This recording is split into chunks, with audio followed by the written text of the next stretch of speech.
네, 여러분 반갑습니다. 네, 오늘 여러분과 함께 이 홍익인간 전성시대라는 단군조선 이야기를 한번 다뤄볼 저는 강사 김병훈이라고 합니다. 네, 반갑습니다.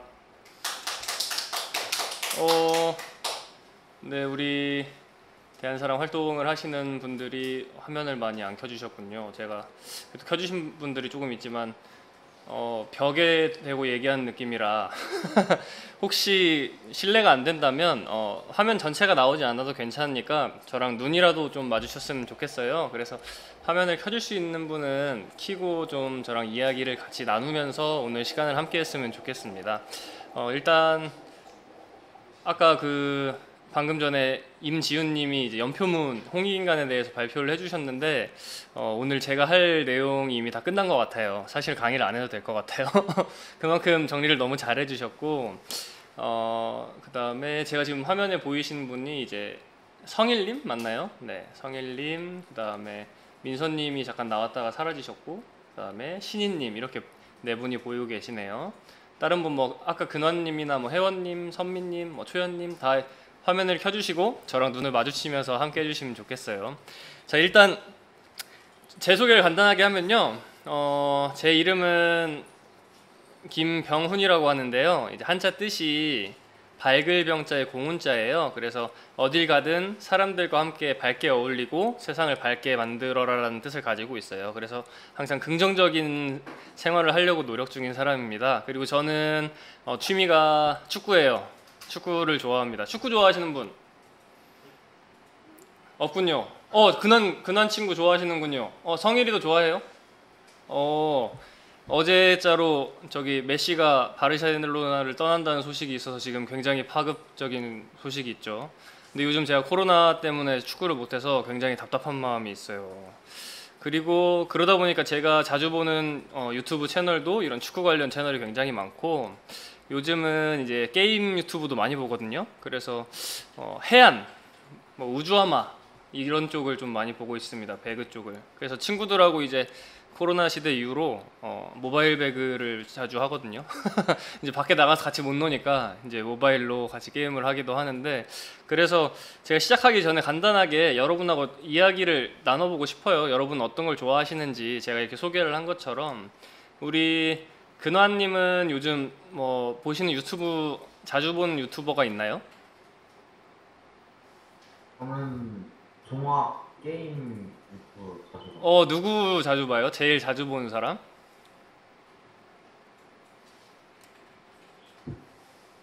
악어랑 김블루. 김블루? 네, 아, 김블루는 저도 자주 보는데 지금 구독자가 한 200만 되나요? 엄청 많죠? 네. 김블루는 저도 아주 자주 봅니다. 아주 재밌습니다. 그쵸? 우리 성일님은 뭐 자주 봐요? 어, 저는 그냥 영화 리뷰 자주 보는데 요즘. 네. 김시선 보나요? 네? 아, 그 영화 보는 김시선이라고 영화 채널 중에 하나입니다. 아, 워낙 뭐 많으니까. 저, 딱히 유튜버 이름을 막 기억하고 그런 거 아니라 가지고 잘은 모르겠어요. 그러면 보통 뭐 네. 되게 자극적인 뭐 영화에 이런 게 있었다, 뭐 이런 주인공이 있다고 막 약간 이런 걸 보시는군요. 네, 맞아요. 저도 자주 봅니다, 영화 유튜버. 우리 지훈님은 취미가 뭐예요? 네, 저는 보드 하는데, 네, 다시 한 번만 얘기해 줄래요? 잠깐 안 들렸어요. 제가. 그 롱보드 타러 가는 거 요즘 좀 좋아하고요. 네. 나머지는 잘 모르겠어요. 유튜버는 요즘 자주 보는 사람이 있나요? 아니, 없어요. 그냥 뜨는 걸 보나요?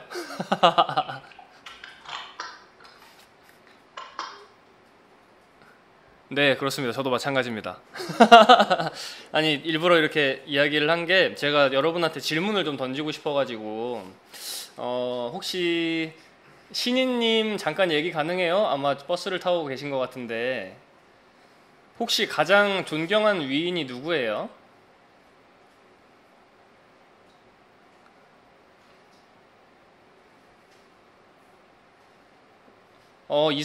신이님, 이순신 장군, 좋습니다. 채팅으로 말씀을 해주셨네요. 우리 초연님도 화면을 지금 켜셨는데, 초연님은 가장 존경하는 위인이 누군가요? 아직 없는 것 같아요. 아직 없어요. 그럴 수 있어요. 신이님은 이제 이순신 장군을 좋아한다고 하셨는데, 제가 이 질문을 던진 이유가 우리나라 이제 가장 자랑스러운 인물, 가장 존경한 인물이 누구냐라고 했을 때 딱 두 명을 얘기를 해요. 한 분은 세종대왕, 그리고 한 분은 이순신 장군. 이 두 명을 얘기를 합니다. 그래서 매해 이걸 조사를 해요. 순위를 쭉쭉쭉쭉 조사를 하다 보면은 무조건 이 두 사람이 1, 2위를 다투면서 매해 이제 각축을 벌이고 있습니다. 근데 그만큼 세종대왕이 이제 한글을 창제하고 백성들을 생각하는 마음에 반하는 거고, 이순신 장군이 위기 때 이제 우리나라를 지켰던 것을 존경하는 거죠. 근데 이 두 분이 항상 똑같은 1, 2위 순위를 할 때 저는 매해 기사를 보면서 그런 생각을 했어요. 진짜 우리나라에 이 두 사람 빼고는 존경을 받을 만한 인물들이 그렇게 많이 없나? 좀 이렇게 다양하지가 않지라는 생각을 한번 해봤어요. 그래서 그 이유를 저도 역사 공부를 하면서 찾아낸 게, 우리나라 역사가 왜곡이 많이 되어서 이 인물들에 대해서, 역사적 인물들에 대해서 다양하게 가르치질 않아왔구나, 그런 생각을 하게 되었습니다. 그러다 보니까 오늘은 여러분과 함께 이 단군조선, 이 47대 단군의 역사 속에 숨어있는 문화 영웅들을 함께 살펴볼 거예요. 그래서 본격적으로 시작을 하기 전에 제 생각을 조금 말씀을 드리면, 여러분하고 이렇게 이야기를 나눈 것처럼 유튜브라는 채널도 필수 요소들이 있잖아요. 반드시 필요한 채널명, 그 다음에 이 사람의 컨셉, 그 다음에 다룬 내용들, 이런 게 필요한 것처럼 역사 역시 저는 세 가지가 꼭 필요하다고 봅니다. 첫 번째는 인물. 아까 세종대왕 이순신 하면 이순신 장군이라는 사람이 있죠. 그리고 이순신 장군이 한산도 대첩에서 승리를 했다, 명량해전에서 승리를 했다라는 사건이 있습니다. 근데 이 인물과 사건보다 우리가 더 중요하게 생각하고 더 감동을 받는 부분은 뭐냐면 바로 그 사람의 생각이에요. 단순히 세종대왕이 한글을 만들었으니까 참 위대한 분이야, 이렇게 생각을 하는 게 아니라, 세종대왕이 백성들을 위해서 만들었어, 이순신 장군이 그렇게 힘든 상황에서도 끝까지 해보려고 했어 하는 그 사람의 생각을 존경하고 동경하고 배우려고 하는 거죠. 그러다 보니까 이런 생각들이 쌓여서 바로 이 사람의 생활이 돼요. 그 시대의 사람들의 생각, 그 시대 사람들의 생활, 그런 것을 한 단어로 문화라고 합니다. 그래서 가장 역사를 공부할 때 중요한 게, 그 당시 사람들은 어떤 생각을 했을까, 어떤 사고를 하고 있고 어떤 생활을 하고 있었을까라는 문화를 보는 것이 굉장히 중요합니다. 그래서 오늘은 인물이라는 단군, 역대 단군들을 한번 살펴볼 거고요. 그리고 그 단군들이 어떤 일을 했는지 사건을 살펴볼 거고, 마지막으로 그 속에 있는 문화인데 원형 문화를 한번 살펴볼 거예요. 우리가 전전 시간에도 이 원형 문화 신교에 대해서 배웠다고 제가 들었는데요. 이 신교에 대해서, 원형 문화에 대해서 정확히 알아야 홍익인간이 뭐다, 우리나라가 왜 이런 식으로 생활을 하고 있구나, 왜 한국인은 이런 DNA를 갖고 있구나라는 것을 알게 됩니다. 그래서 중요한 것이 이 원형 문화인데요. 원형 문화는 아마 처음 들어보시는 분도 있을 텐데 되게 쉬워요. 이제 근원원 모형 형자라고 하는데, 그냥 원래 모형, 원래 문화, 이런 뜻입니다. 즉 우리 한민족이 가지고 있는 문화의 DNA, 원래 갖고 있었던 걸 이야기를 해요. 그래서 이 원형 문화의 특징을 제가 영상 하나로 요약을 해봤는데요. 혹시 드라마 도깨비 보신 분 있나요? 아마 안 보신 분들이 더 많을 텐데, 이거는 제 최애 드라마입니다. 제가 가장 사랑하는 드라마인데 여기에 나오는 대사가 있어요. 어떤 대사인지 한번 여러분도 짧은 영상을 보면서 찾아보시기 바랍니다. 영상 틀게요.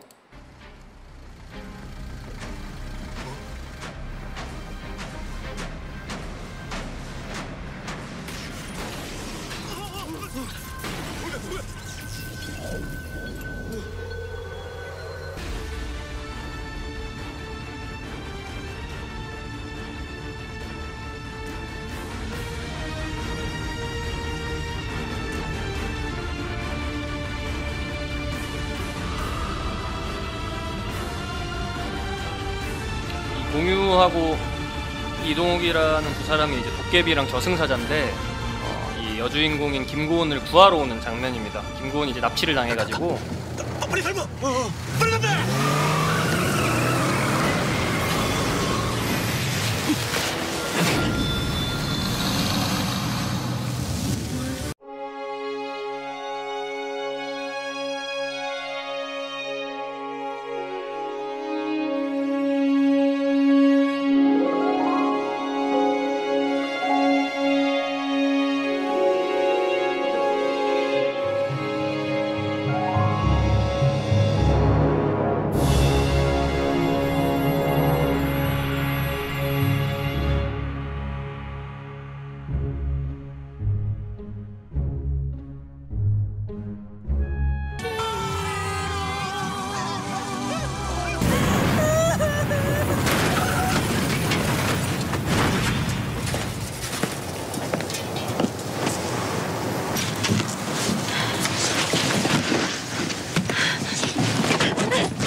어디? 그렇게 묻기 있어요? 차를 저렇게 갈라놓고 잠깐만 여기 있어. 죽일 거예요? 걱정 마, 안 죽여. 단지 내가 화가 났다는 걸 보여주려는 것뿐이야.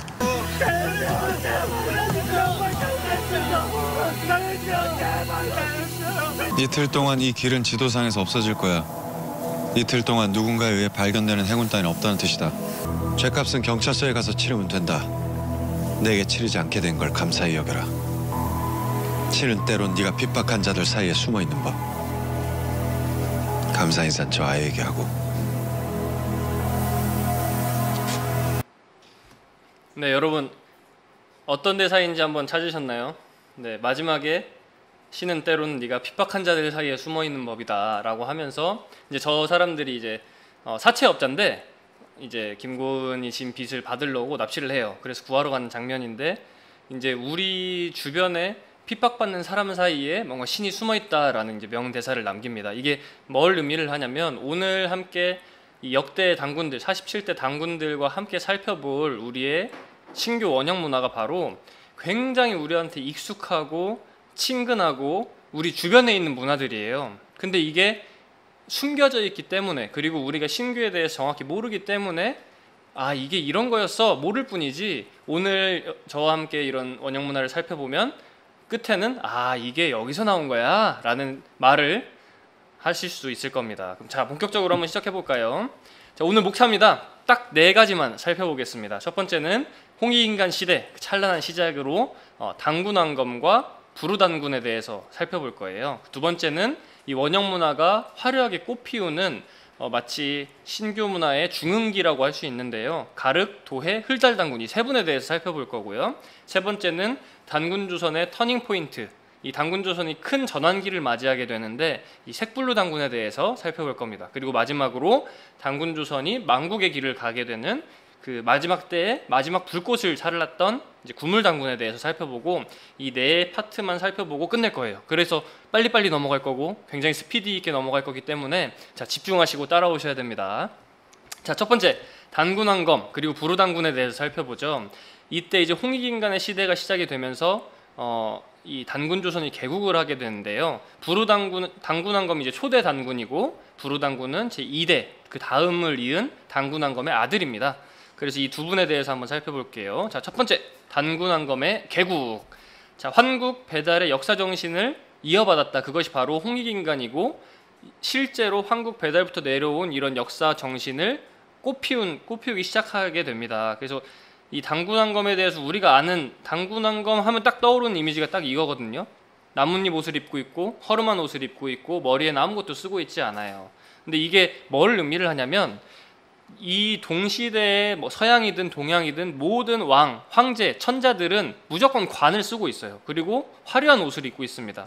그렇다는 이야기는 단군왕검을 이렇게 표현한 것은 왕으로 혹은 황제로 인정하지 않는다는 비하 격하 표현이 들어가 있어요. 그렇다면 실제적으로 단군왕검을 어떤 일을 하셨냐 살펴보겠습니다. 자, 단군왕검 14살 때, 여러분 나이죠? 중1 나이죠? 14살 때 비왕이란 게 됩니다. 비왕은 뭐냐면 그 우리 청소년 헌단곡이 206페이지에 보면 14세 되던 해에 웅시왕이 그 신성함을 듣고 비왕으로 천거하여 대읍국의 국사를 맡아 다스리게 하였다라는 기록이 나와요. 그래서 여기서 3가지 단어가 모르는 단어가 나오죠.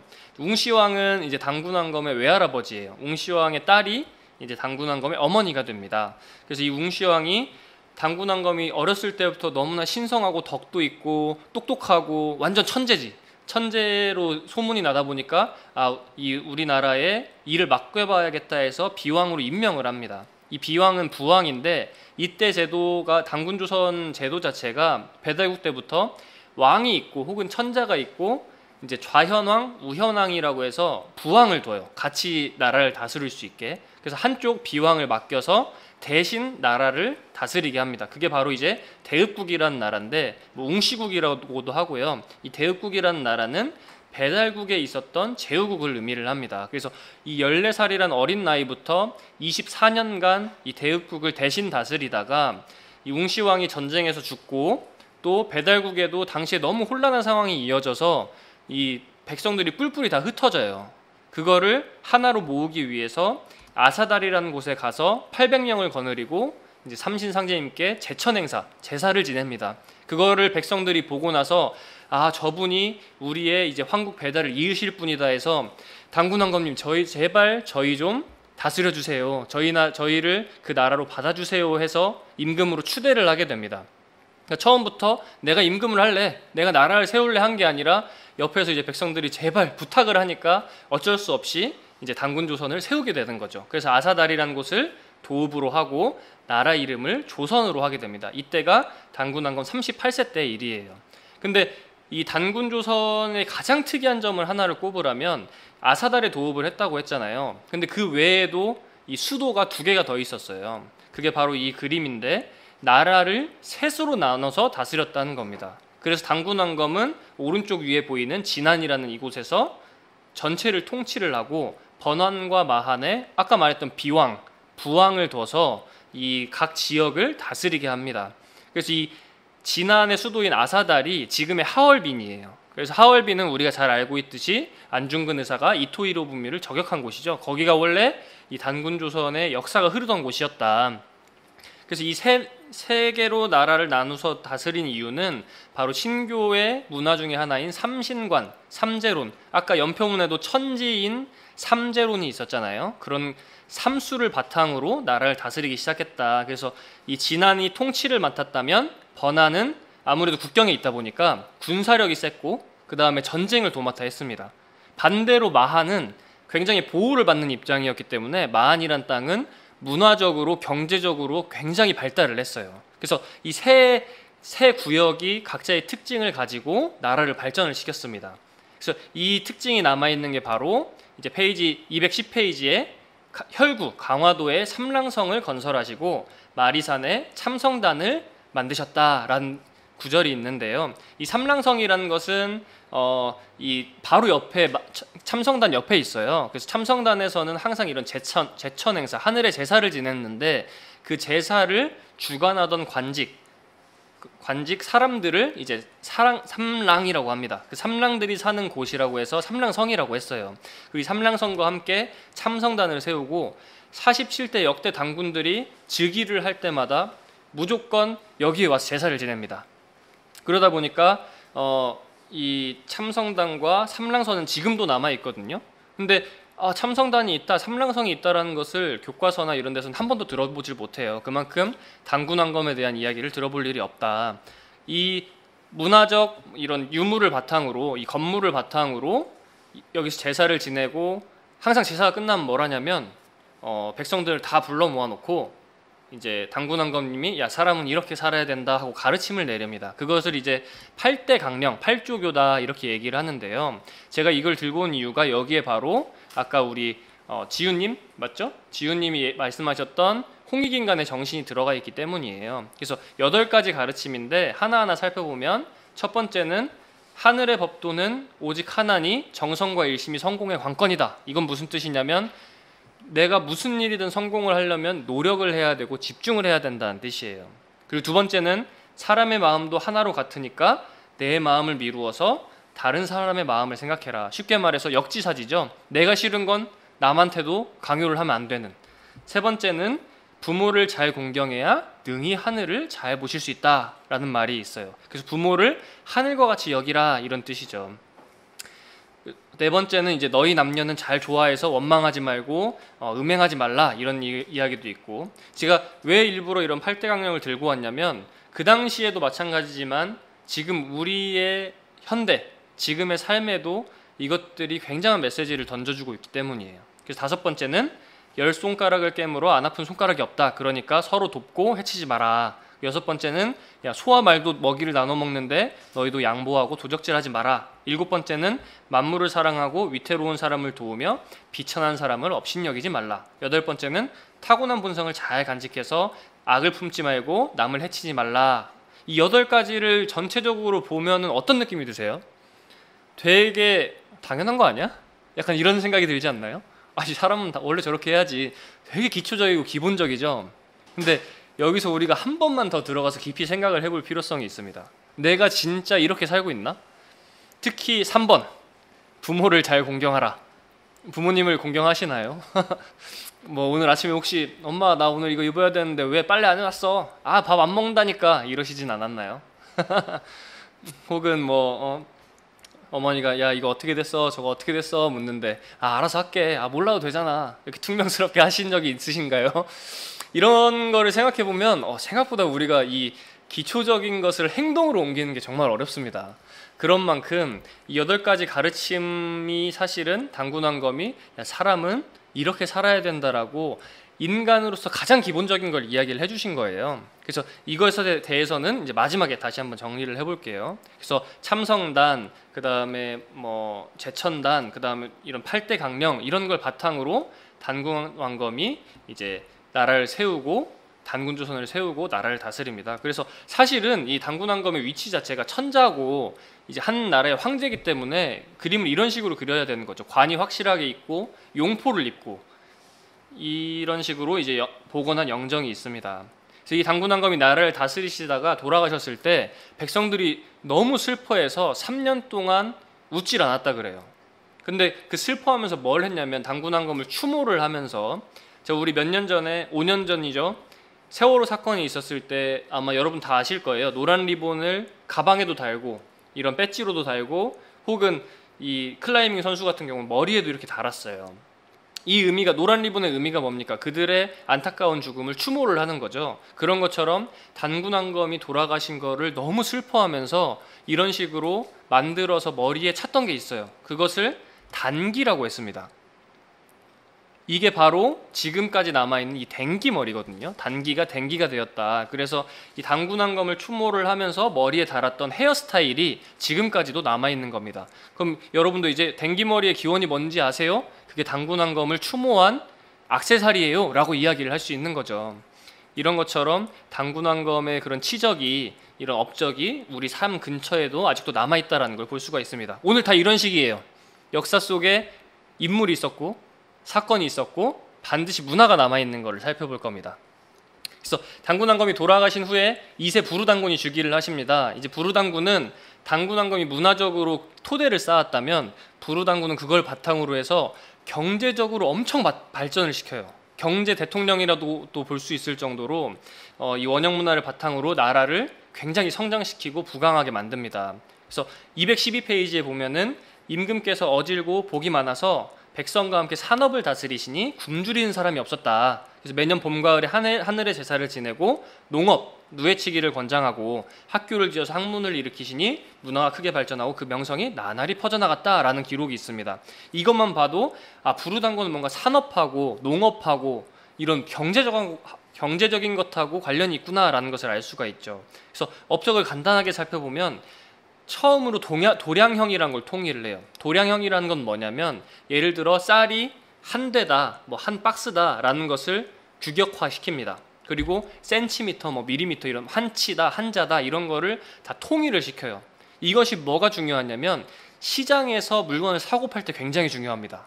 예를 들어 뭐 과자가 한 봉지에 500원이다. 아니 요즘은 1,500원쯤 하죠. 1,500원이다 하면은 이제 그 과자의 크기를 정하는 겁니다. 그래서 이게 더 이상 비싸게 받지도 싸게 받지도 못하게 이런 시장 가격을 동일하게 만듭니다. 그러다 보니까 백성들 간의 시비가 사라지고 서로 싸우는 일이 없어지는 거예요. 그리고 정전법을 처음으로 시행을 해서 균일하게 세금을 걷어들입니다. 그래서 이런 것들을 바탕으로 이 단군조선이 경제적으로 굉장히 부유하게 됩니다. 그 부유한 증거가 뭐냐? 바로 제천 행사를 자주 했다는 거죠. 우리가 한번 이런 크게 하늘의 제사를 지낼 때는 음식을 엄청 쌓아놓고 지내요.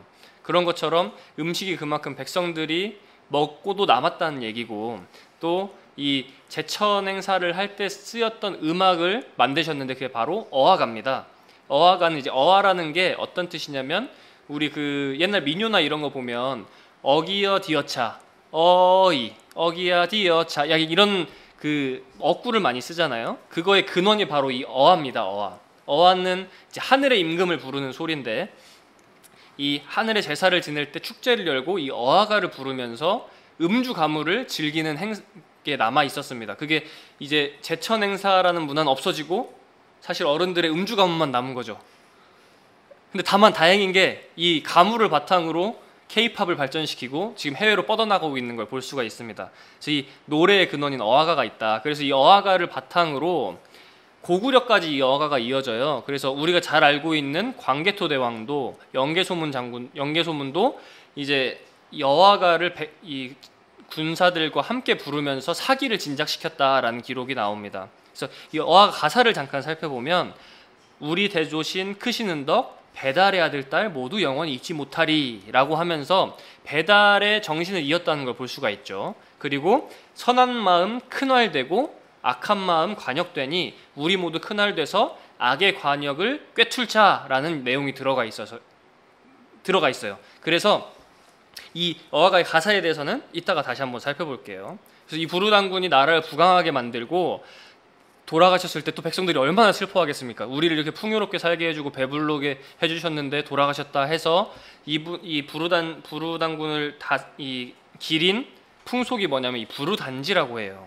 그래서 매해 가을에 처음 나온 곡식을 담아서 우리 집 제발 부자 되게 해주세요, 풍족하게 살게 해주세요 기도한 게 바로 부르단지입니다. 근데 이걸 다른 말로 신주단지라고도 해요. 우리 그런 말 들어보셨죠? 야, 너는 그거 뭐길래 신주단지 모시듯 하냐? 속담으로 한번 들어보셨을 거예요. 그게 바로 부르단지다.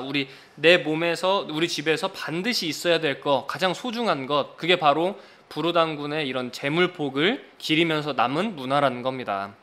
자, 여기서 이제 여기까지 단군조선의 초를 살펴봤는데 이 단군왕검과 부르당군의 업적을 바탕으로 이 원형 문화가 화려하게 꽃을 피우기 시작합니다. 그게 바로 가륵, 도의, 흘달당군 이 세 분에 의해서 되는데요.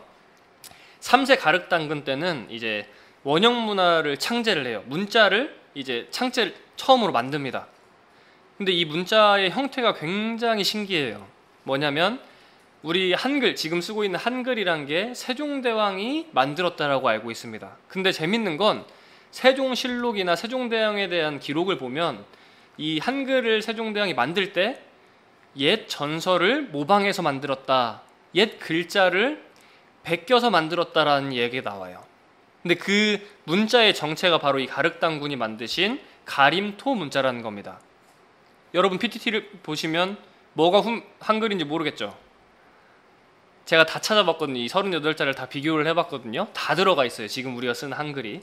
그리고 중요한 것은 단순히 모양만 똑같은 게 아니라 이 글자를 만든 원리도 똑같다는 겁니다.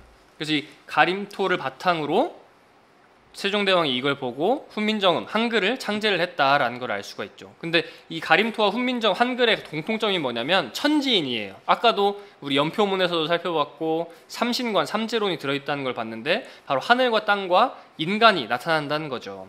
그리고 11세 도해당군 때는 이 원형 문화를 더 발전시키기 시작하는데 그게 바로 이 국선소도와 웅상이라는 겁니다. 소도라는 것은 이제 교과서에도 나오는데 각 지역에 소도를 설치하고 솥대로 표시를 해서 여기는 굉장히 신성한 곳이다, 종교적인 제례를 행하는 곳이다, 제사를 모시는 곳이다 해서 범죄자가 들어와도 함부로 할 수가 없었던 그런 중요한 곳인데 여기엔 항상 경당이라는 게 있어서 이 신교 문화와 원형 문화를 가르치는 곳이기도 학교이기도 했습니다. 이 소도를 세우고 웅상, 이 환웅을 모시는 웅상을 모셨는데 이게 지금 어떻게 남아있냐면 웅상을 모신 곳을 환웅전이라고 했는데 그게 불교가 들어오면서 신교와 접합을 해서 이 대웅전, 항상 어느 절을 가도 대웅전이 있거든요. 이 대웅전으로 남아있는 걸 볼 수가 있습니다. 그리고 아까 그 우리 지우님이 발표하셨던 연표문도 이때 나오게 되는데 10월에 대시전을 짓고 이제 환웅천왕의 상을 만들어 보시면서 7일 동안 강론, 백성들에게 교육을 시킨 게 바로 이 연표문입니다. 그래서 아까도 이야기하신 것처럼 하늘, 땅, 인간을 정의하고 홍익인간을 선언하고 있죠. 근데 이 연표문의 사실 핵심은 뭐냐면 태권, 협일 이 두 글자인데요. 태권은 쉽게 말해서 인간은 자유롭게 모든 걸 선택을 할 수 있는 존재다. 그리고 협일이라는 건 그렇기 때문에 서로 돕고 협동을 해야 된다라는 의미인데 이게 사실 우리와 지금 삶과 똑같지 않나요? 자유민주주의 사상이 이미 이때 단군조선 때 있었다는 것을 우리는 알 수가 있습니다. 자, 13세 흘달당군으로 한번 넘어가 볼까요? 이때 사실상 방금 11세 도해당군이 만든 그 원형 문화를 바탕으로 전국 보급을 하기 시작해요. 그래서 전국에 소도를 많이 설치하고 천지화를 심었다라는 기록이 있는데 이 솥대라는 건요 사실 우리 주변에 어딜 가든 있어요. 심지어 저희 집이 이제 유성구 서구 쪽에 있는데 거기 유성구청만 가도 구청 앞에 이 솥대가 있어요. 그 웬만한 공원, 웬만한 산 가보세요. 여러분이 이 새 모양의 솥대를 오늘 본 이후로는 계속 이것밖에 안 보일 거예요. 근데 이 솥대가 바로 소도가 있는 지역을 말한 거다. 그래서 어느 마을, 어느 지역을 가도, 어느 산을 가도 모든 전국의 소도를 설치를 했다. 그리고 이 소도를 지키던 사람들이 바로 아까 얘기했던 삼랑들이다라는 겁니다. 그래서 이 소도와 경당을 설치를 하고 미혼 소년들에게 독서, 활쏘기를 익히게 하고 이들을 국자랑이라고 불렀다. 그래서 국자랑이 밖에 나갈 때 머리에 천지화라는 걸 꽂았다. 그래서 이들을 사람들이 천지화랑이라고 불렀다라는 기록이 있습니다. 이게 바로 우리가 알고 있는 신라의 화랑 문화의 원형이에요. 그래서 독서, 활쏘기를 시켰기 때문에 당연히 전쟁, 무예에도 능했고, 근데 그게 끝이 아니라 단순히 전투 집단, 무사 집단이 아니라 실제로는 우리의 문화를 지키고 문화를 전파하는 집단이었다라는 것을 알 수가 있죠. 그래서 전국을 다니면서 이 실제로 신라 화랑들도 홍익인간의 가르침을 전수를 해주는, 전파를 하는 문화 지킴이었다는 거죠.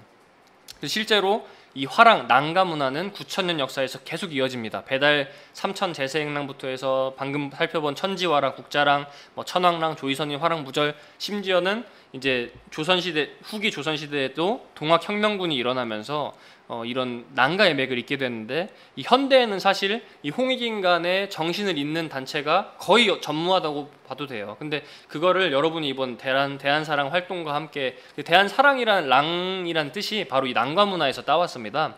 그래서 이런 역사를 배우고 역사 정신을 지금은 배우는 게 바로 이 난가가 되는 길이다라는 것을 말씀드리고 싶네요. 그래서 이 화랑 문화를 살펴볼 수 있는 게 최근에 있었죠. 도쿄올림픽 때 양궁 남자 단체전.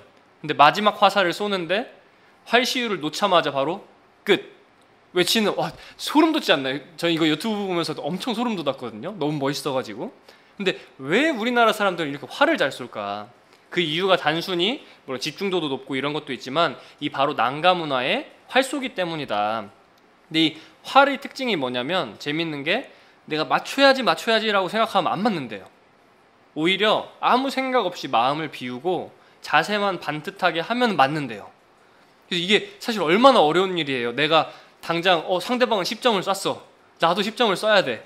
맞춰야지 생각을 안 하는 게 얼마나 어려운 일이냐고요. 그만큼 생각을 비운다는 것 자체가 굉장히 이런 나를 닦는 길이라고 생각을 했던 거죠. 그래서 우리 사자성어 자주 쓰는 말에 10중8구란 말이 있잖아요. 이런 것도 이제 활쏘기에서 나온 건데 10발을 쏴서 8발, 9발만 맞춰도 만점이다. 10중8구 그거 맞아 라고 하는 게 무조건 맞는다는 뜻이잖아요. 그만큼 활쏘기가 굉장히 어려웠고 나 자신을 닦는데 누구도 이제 난가라면 누구도 행했던 것이다. 그래서 아까 본 어화가 가사에 뭐라고 돼 있었습니까? 선한 마음 큰활되고 악한 마음이 관역이 되어서 우리 관역을 뚫자라고 했잖아요. 즉 활쏘기라는 것은 이런 마음을 가지고 내 마음에 있는 악한 것들, 내 생각 중에 좀 나쁜 것들을 없애기 위한 일환으로, 운동으로 활쏘기를 했다는 겁니다. 이런 DNA가 쭉 내려오면서 단순히 그냥 맞추고 뭐 스포츠하고 이런 의미가 아니라 나 자신을 닦고 나 자신을 가꾸고 기르는 데 썼다는 거죠. 그래서 홍익인간이 되려는 습관이 바로 이 활 쏘는 거였다라고 말씀드릴 수가 있겠습니다. 이렇게 원형 문화의 중흥, 번성을 하던 단군조선이 갑자기 전환기를 맞이하게 됐는데 그게 바로 22세 색불로 단군 때입니다. 그래서 세 번째 단군조선의 터닝 포인트, 전환기를 한번 살펴보죠. 때는 21세 소태단군. 근데 이 소태단군이 굉장히 착했다고 해요, 마음씨가. 그래서 이제 신하들이 싫은 소리를 하면 그래 그렇게 하자 저렇게 하자 굉장히 마음이 여린 분이었는데 이제 나이가 드셔서 내가 더 이상 이제 정치하기가 너무 힘들다라고 하셔서 저 마안 땅에 가서 마안 땅의 지방 장관이던 서우여란 사람에게 앞으로 네가 단군이 돼서 다스려라 해서 임금 자리를 넘겨주려고 합니다. 단군 자리를. 근데 이제 서우여가 당황을 하면서 저요? 뭐 주신다면 하겠지만 약간 이런 식으로 반응을 하니까 중요한 건 이때 이 선언을 하고 나서 엄청 심하게 반대하는 사람이 있었어요. 그게 바로 당시 우연왕, 아까 비왕이라고 했죠. 이 소태단군의 옆에서 같이 그 정치를 하던 색불루가 반대를 하기 시작합니다. 이유는 뭐냐면 내가 우연왕 자리에 있는데 내가 병사를 제일 많이 가지고 있고 권력이 제일 많은데 어떻게 서우여 저 어디 지방 쉽게 말해서 이름도 모르는 사람한테 넘겨줄 수가 있습니까? 이렇게 반발을 해요. 그래서 갑분서 야 이건 아니잖아요. 아 선 넘으시네. 이러니까 이제 소태당군이 안 돼, 안 바꿔줘, 돌아가 이렇게 합니다. 근데 이제 색불로 당군이 결국엔 어떻게 하냐면 아니야 그 자리 제가 할게요 하면서 이제 소태당군한테 시위를 하고 결국에는 소태당군이 그걸 못 이기고 옥새와 이런 걸 넘겨주고 색불로 당군이 즉위를 하게 됩니다. 근데 이렇게 해서 당군이 되다 보니까 가만히 있겠어요? 만하고 번한 왕들이? 아니 우리 임금을 어떻게 저렇게 내쫓을 수가 있냐 신하로서. 근데 이번에는 이제 색불로 당군이 돌아가라고 하죠. 몇 번을 싸웠는데 한 번을 못 이기고 이제 마한왕 같은 경우는 이 전투에서 죽기도 합니다. 그러면서 전체적인 정권 교체가 돼요. 근데 이때 가장 이 지금 스토리에서 불쌍한 사람이 누구예요? 사실 서우여예요. 가만히 있었는데 당군하라고 해서 할까 했는데 쫓겨나가지고 서인도 되고 막상 하려는 당군 자리도 못하게 됐거든요. 그래서 난을 일으키려고 병사를 모읍니다. 근데 이제 색불로 당군이 그걸 듣고 이제 전쟁을 하러 가기 전에 신하를 보내서 야 우여야 같이 하자. 아 왜 우리끼리 싸우면 더 힘들잖아. 내가 너 번한 왕 시켜줄게 하면서 스카우트를 합니다. 그래서 서우여가 내가 좀 사실 내가 이길 수 있는데 참을게 하면서 이제 번한 왕 자리를 받아들이죠. 그러면서 이제 색불로 당군이 이제 당군이 되고 제도를 개혁을 해요. 그래서 사만, 마한, 진한, 번한으로 불리던 것들을 진조선, 번조선, 마조선이라고 부르기 시작합니다. 근데 이렇게 이름만 바꿨을 뿐인데 이게 나중에 굉장히 큰 영향을 끼쳐요. 당군조선 역사에. 그리고 색불로 당군이 전쟁을 굉장히 잘했기 때문에 서쪽으로 정벌을 떠나서 전쟁을 많이 하고 이제 우리 백성들을 이주를 시킵니다. 그리고 세금을 평준화를 시켜서 그러니까 물론 좋지 않은 방법으로 당군에 올랐지만 정치는 기가 막히게 잘했어요. 그런 점이 있습니다. 근데 이때 당시에 당군조선의 원형 문화가 조금씩 사라지면서 사람들의 성품도 점점 악으로 물들기 시작해요. 그래서 이때 나온 처음 당군항검 때 나온 8대 강령을 8조 금법으로 변화를 시킵니다. 금법이라는 것은 하지 말라는 얘기거든요. 그래서 살인한 자는 사형에 처한다, 상해를 입히면 곡식으로 보상한다, 도둑질한 자는 노비로 삼는다, 소도를 훼손한 자는 가둔다, 예의를 잃은 자는 군에 보낸다, 게으른 자는 부역에 동원시킨다, 태형에 다스린다, 남을 속인 자는 방면한다, 이런 식으로 8가지 금법, 하면 안 되는 법으로 바뀌기 시작합니다. 즉 첫 번째는 당군항검이 내린 이 가르침을 바탕으로 나라를 원형 문화를 잘 발전을 시켜왔는데 점점 시간이 흐르면서 이게 흐려지고 금법으로 바뀐 거죠. 그러다 보니까 이때부터 정확하게 색불로 당군을 기점으로 해서 반란이 많이 일어나기 시작해요. 왜? 네가 그런 식으로 왕이 됐는데 나도 한번 해보자. 이런 식으로 반발을 하는 거죠. 사실 47대 당군이 될 때까지 굉장히 많은 난이 일어나기 시작합니다. 그리고 아까 사만에서 3조선으로 바꾼 게 각자 3조선의 왕들이 병권을 주장하기 시작해요. 나도 내 나라를 한번 다스려 보겠다. 이것이 당군조선이 망국으로 가는 원인이 됩니다. 그래서 마지막 이제 구물당군의 단군조선의 마지막 불꽃을 사르는 이야기를 한번 들어볼게요. 이때도 난이 일어나요. 우하충이라는 사람이 자기 세력을 이끌고 난을 일으킵니다. 그래서 아사달이 함락되고 당시에 이제 단군이 도망가는 길에 돌아가시게 됩니다. 근데 이때 장수였던 구물이 세력을 모아서 우하충을 죽이고 반란군을 다 소탕을 하게 돼요. 그러다 보니까 옆에 이제 같이 싸웠던 장수들 백성들이 당신이 이렇게 이끌었으니까 단군을 하시죠 해서 이제 44대 단군으로 즉위를 하게 됩니다. 이 금물당군이 보니까 나라꼴이 말이 아니에요. 맨날 나는 일어나지 백성들은 굶지. 야 이걸 어떻게 하면 되살릴 수 있을까? 어떻게 하면 우리 당군조선의 영광을 되찾을 수 있을까? 고민하던 차에 선택한 것이 바로 백성과 함께 모여서 맹세를 하는 글을 짓습니다. 그것을 구서지회라고 해요. 9가지 맹세하는 글. 그래서 이 8조 금법으로 인해서 사라졌던 단군항검의 가르침을 되살리려고 합니다. 이 구서지회를 살펴보면 아까 초대 당군항검의 8대 강령과 비슷한 내용이 많아요. 부모에게 효도하라, 정성을 다해서 제사를 받들어라, 또 형제 사이에 우애 있게 지내라. 형제 있으신 분들은 알겠지만 저도 이제 동생들이 있거든요. 근데 이 나이 먹도록 아직 싸울 때 있어요. 맨날 티격태격하고. 근데 이제 우리 국물당국께서 이렇게 말씀하셨으니까 오늘은 좀 친절하게 해볼게요. 가서 그런 것처럼 형제 사이에 우애 있게 지내라. 그리고 스승과 벗에게 잘해라. 국가에 충성하라. 세상 사람들에게 공손하고 지식과 견문을 쌓고 기회를 연마하고 전쟁에서 용감하도록 힘써라. 특히 이 7번 같은 경우는 나라가 없이 사느니 주권을 보존하고 죽는 게 나으니까 차라리 전쟁에 나가서 용감하게 싸워라라고 하는데, 이걸 우리가 어디서 많이 들어봤냐면 독립운동가들이 이런 얘기를 엄청 많이 했거든요.